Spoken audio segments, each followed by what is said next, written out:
Hello friends, super magic રસોઈમાં મિત્રો હું આપનું સ્વાગત કરું છું। આજે હું સક્કરટેટીનું મિલ્ક શરબત લઈને આવી છું મિત્રો। તો તમે છેલ્લે સુધી મારો વિડિયો જોજો અને તમને મારો વિડિયો ગમે તો લાઈક કરજો, શેર કરજો અને સબસ્ક્રાઇબ કરવાનું તો ભૂલતા જ નહીં। તો મિત્રો આમાં શું ઇન્ગ્રેડિયન્ટ લીધા ને એ પણ હું તમને બતાવી દઉં। એમાં મેં આ રીતે આપણે જેને મસ્કમેલન ઇંગ્લિશમાં કહીએ છીએ એ સક્કરટેટી છે 1 પીસ, આ નાની સાઈઝનો તમારે લેવાનો છે। અને કસ્ટર્ડ પાવડર 1 ટેબલસ્પૂન છે, 5 ટેબલસ્પૂન કન્ડેન્સ મિલ્ક છે અને 3 થી 4 ટેબલસ્પૂન મેં તકમરિયા જે આપણે આવે છે ને રૂટીન આપણે ગુજરાતી લોકો કહીએ છીએ એને મેં 5 મિનિટ પહેલા પલાળી દીધા છે, એટલે આ રીતે એની કન્સિસ્ટન્સી આવી ગઈ છે। અને 2 કપ આપણે दूध लीधु छे। बस आटला इन्ग्रेडियंट जोशे तो मित्र एकदम उनाळो एकदम चालू थई गयो छे तो आपणे अत्यारे आ मिल्क शेक बनावा जई रह्या छे।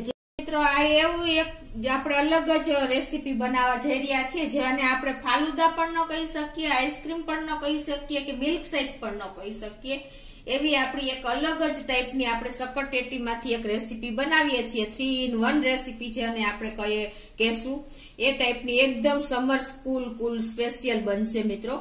तो एमां शुं करवानुं छे, पहेला आपणे आवी एक टेटी लईने एने आ रीते आपणे कट कर लेवानी छे। तो आ रीते आपणे वच्चेथी कट कर लेशुं।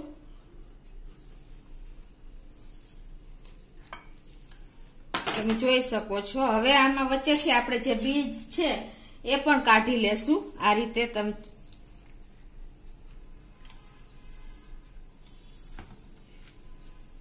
મિત્રો આ રેસીપી એકદમ ટેસ્ટી, હેલ્ધી, ડિલિશિયસ અને તમને ઉનાળામાં તે નવીન જ લાગશે એવી સરસ। આપણે ક્યારે તમે સક્કરટેટીનો શેક નહીં જોયો હોય તો આજે તમે ચોક્કસ આ રીતે છેલ્લે સુધી જોજો અને તમે ચોક્કસ ટ્રાય પણ કરજો।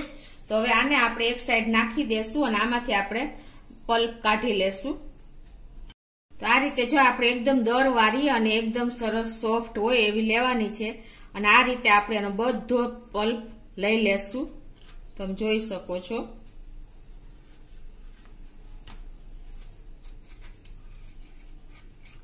एकदम बाउल बनी जाय, बाउल पण आपणे उपयोग करी लेशुं लास्ट में।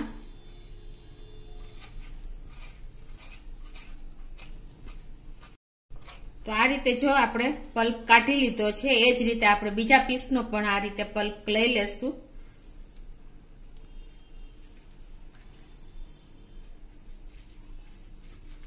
जो मित्रों आ रीते पल्प काढ्या पछी आपणे हवे आने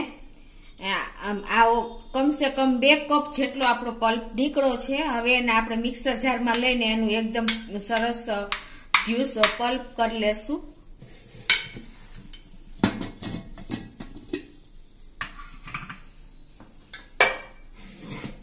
आ रीते आनी सरस पेस्ट तैयार कर लईए आपणे मिक्सर जार में। तो मित्रों जो आने आपणे मिक्सर जार में एकदम सरस प्यूरी कर लीधी छे। तमे जोई शको छो आ रीतनी आपणी एकदम सरस प्यूरी तैयार थई जाय छे। हवे पछी आपणे आगळ प्रोसीजर करीए। पेन में 2 कप जेटલું दूध लीधुं छे।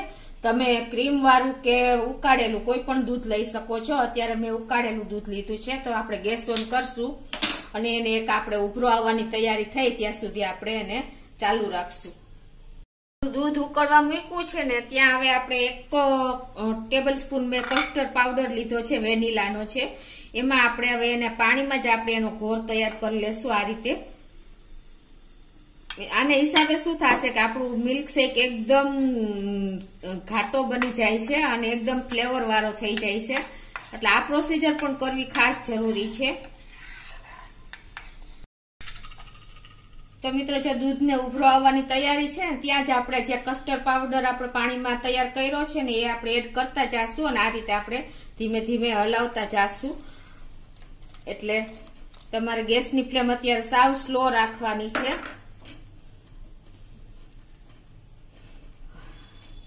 હવે આને 1 મિનિટ 1 થી 2 મિનિટ આપણે એને સેજ ઉકાળશું ઉભરો આવે ત્યાં સુધી।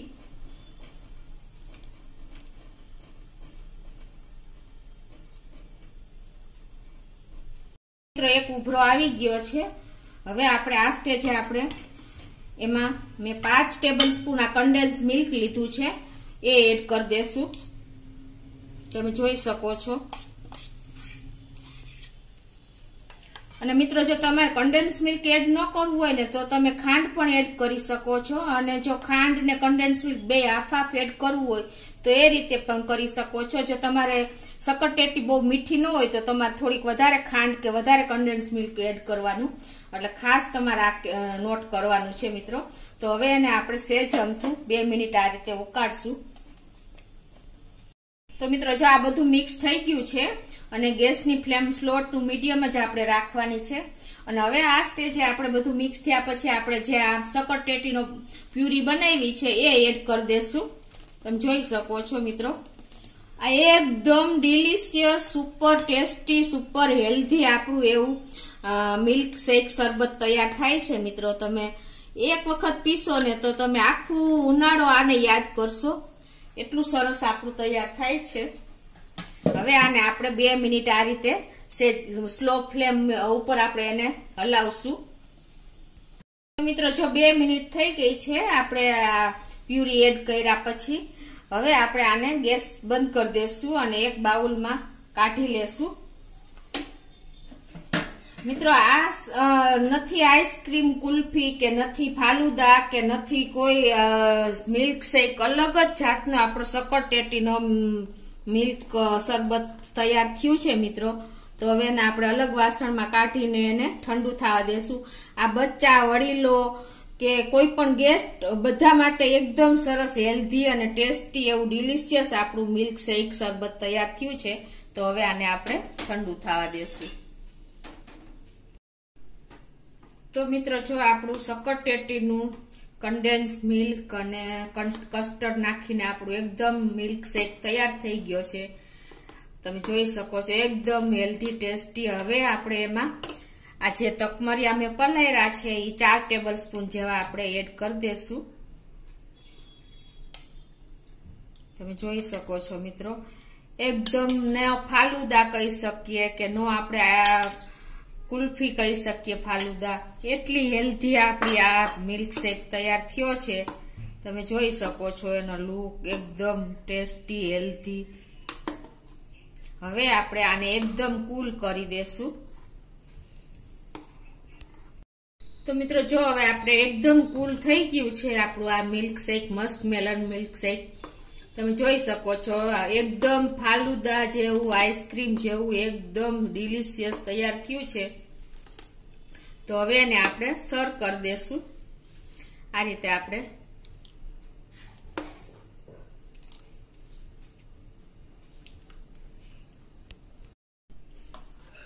તો જો આપણું સક્કરટેટી milk shake, falooda, ice cream 3 in 1 આપણું શેક તૈયાર થઈ ગયો છે મિત્રો. તમે જોઈ શકો છો ફાલુદા આઈસ્ક્રીમ જેવો લાગે, ફાલુદા જેવો લાગે અને ફાલુદા કેન્ડી આવે છે એ ટાઈપનો આપણો મિલ્ક શેક 3 in 1 તૈયાર થયો છે. તો હવે એને આપણે ડેકોરેટ કરી દેશું.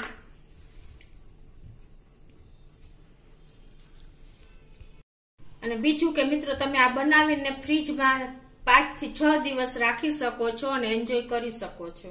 તો હવે એને આપણે બદામ અને પિસ્તાની કતરણથી આપણે ડેકોરેટ કર્યું છે અને આમાં આપણે સક્કરટેટીને આ રીતે પીસ પણ મૂકી દેશું.